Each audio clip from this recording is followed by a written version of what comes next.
একজন মানুষ ছিল, নাম মিজান।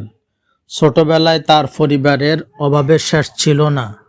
বাবা অসুস্থ, মা অন্যের বাড়িতে কাজ করতেন। প্রতিদিন স্কুলে যাওয়ার আগে সে চা দোকানে কাজ করত, যাতে পড়ার খরচ চালানো যায়।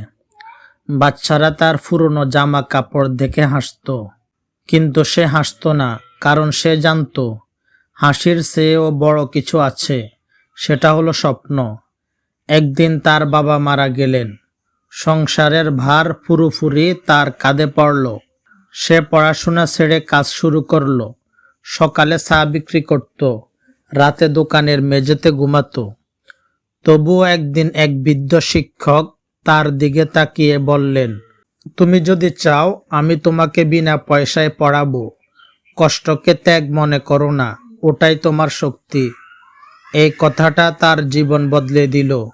মিজান আবার পড়া শুরু করলো। দিনে কাজ, রাতে পড়া, চোখে ঘুম নেই, শরীরে ক্লান্তি, তবুও মনে আগুন।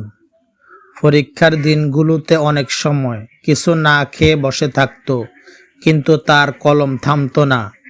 বছর ঘুরে সে উচ্চ মাধ্যমিক পাশ করলো। সবাই অবাক, যে ছেলে একসময় রাস্তায় চা বিক্রি করত, সে আজ শহরের সেরা কলেজে ভর্তি হলো। পরে বিশ্ববিদ্যালয়ে ভর্তি, চাকরি, এবং একদিন নিজের ছোট ব্যবসা শুরু করলো।